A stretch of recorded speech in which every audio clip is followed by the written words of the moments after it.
Turning our attention now to a story that is very important to tackle. And we're talking about gambling culture today. A lot of researchers and experts on the topic saying that the risk of gambling addiction is now higher than ever. And our partner here, Lisa Evers over at Fox 5 in New York, is covering this story very closely. Now, Lisa, this is something that we've heard about, but right now people are really focused on it. Oh no, we're totally focused on it because look at the sports that we're in, the seasons. We're in football, basketball, all of this is happening right now. So this is the height of the sports season for a lot of fans and those two huge gigantic sports. And we're hearing all these ads about the online sports betting apps, some of the big ones, and then with different incentives for people to get involved. If you sign up now, you can get $100 free in order to gamble with that and to bet that. So we really wanted to take a look at it. And, all of this, the online part of the sports betting, it's only been legalized in the United States since 2018. So that's about 5 years. So there's been an exponential growth in it. And as you pointed out, according to some of the industry groups, as well as the gambling, the organizations that are concerned with gambling as an addiction or an unhealthy practice, are saying that they're up to about 10 million Americans right now that either have a severe gambling problem or are in the danger zone of really being in that. So we took a look at it. Let me show you the report that I filed this week, and let's take it from there after. Legal gambling is a multi-billion-dollar American industry that's on a fast growth track. All forms, including in-person casinos, online casinos, and sports betting apps, showed increases in 2024. The American Gaming Association says all three forms contributed to the fourth straight year of record-setting revenue, generating a combined gross revenue of $71.9 billion. Industry leaders say they contribute substantially to local economies and that they encourage responsible gambling. But gambling journalist Danny Funt, author of the upcoming book Everybody Loses, is not fully convinced. Billions of dollars have been spent on marketing, again, in just a few years to convert people who were sports fans into sports gamblers. There have always been people who bet on sports, but there's no question that the population of people who now wager has expanded dramatically. The growing popularity and social acceptance has also brought with it an increase in gambling disorders. A study by the National Council on Problem Gambling estimates that about 2.5 million Americans have severe problems, and another 5 to 8 million have significant issues. Warning signs include isolation, irritability, depression, and substance abuse, says psychiatrist Dr. Mina Mirholm. Mood-wise, when you're beginning to see shifts in your own behavior, when you're becoming more isolated, more secretive, and when it becomes more central to how you find joy and meaning. Casino gambling was first legalized in Nevada in 1931. The Supreme Court paved the way for legal sports betting in 2018 when it declared a federal ban on it unconstitutional. The exponential growth of online sports betting is especially popular with young people. Rob Minnick started placing sports bets when he was just 18 years old. Now in recovery for 3 years, Rob helps others fight gambling addiction with his podcast and YouTube video channel called ODAT, One Day at a Time, Gambling Awareness. He shares how his 6-year addiction started innocently enough. Growing up near Philadelphia, we loved our sports teams, and so it was kind of this no-brainer when I saw a commercial from a very well-known gambling conglomerate that said, hey, you can bet on daily fantasy sports, and you only have to be 18 in the state of New Jersey at the time. And Carel, this was such an eye-opener to really be taking a look at this and to do this piece.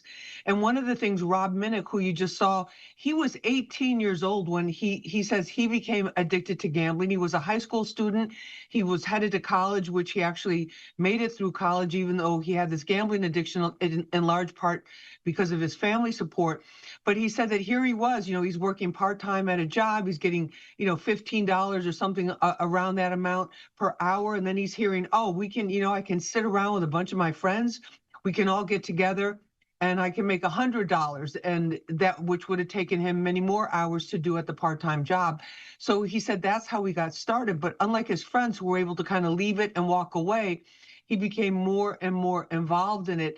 And the reporter that we had on, Danny Funt, he's doing an entire book about the psychological process, because when you think about it, to go to a casino, you have to physically go to that place, make a plan, go there, and you're physically there. With the whole online thing, everything is right on our phone. It's right there, and they've gotten so sophisticated in terms of the marketing.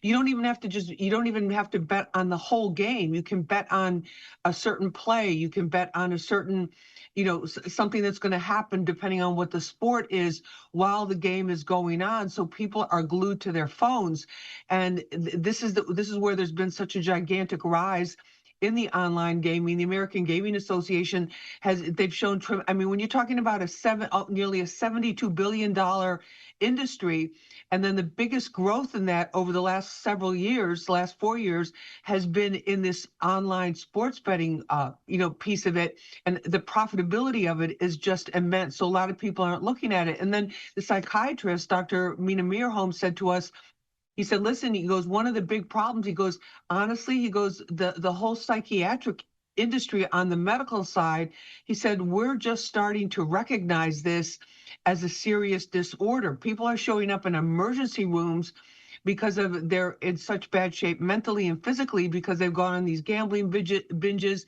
They've lost a lot. They have nowhere to turn.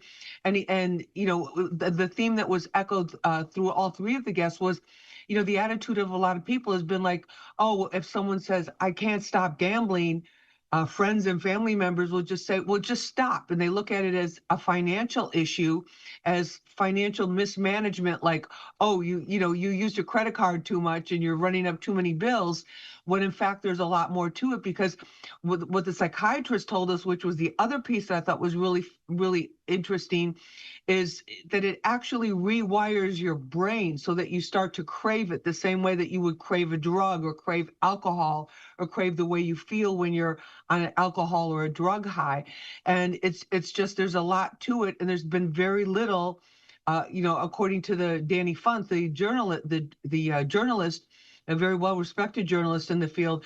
He said, there hasn't been a lot of research in terms of the overall impact of it because it's all so new. But the rate, Carel, at which it's exploding is a lot of concern. And then also to the age, a lot of states, in New York State, you still have to be 21 to buy legal recreational marijuana. You have to be 21 to buy alcohol of any kind. And yet with a lot of these gaming apps, if you say you're 18, they're not really verifying age. Many of them the way that they do sometimes, or try to, on social media. So you can become addicted, as Rob did, at the age of 18, and he was from a upper middle class family. They had resources. This wasn't a thing of where he's going to gamble so that the family could have dinner or have something to eat that weekend. So it's a very new phenomena, and it's something we really have to be keeping our eyes on. Very interesting also when you mention it, Lisa. I mean, when you think of gambling, it's an addiction like all the other addictions. And then anyone on the outside is always like, well, just stop. Much Right. like what you hear them say, even if it was a substance abuse problem or an alcohol problem. But it is that much more complicated. Lisa, I'm so glad that I was able to get you on the program today so we can talk about it. And, I guess we'll see what happens going forward because it is so new.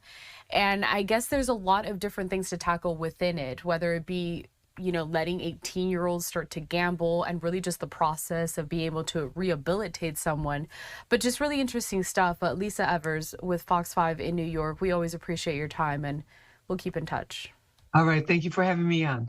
Of course. And then Lisa did do an entire report on the gambling culture today. You can catch it if you head to Fox 5 New York's website. It's in her Street Soldiers segment. I would suggest you check that out.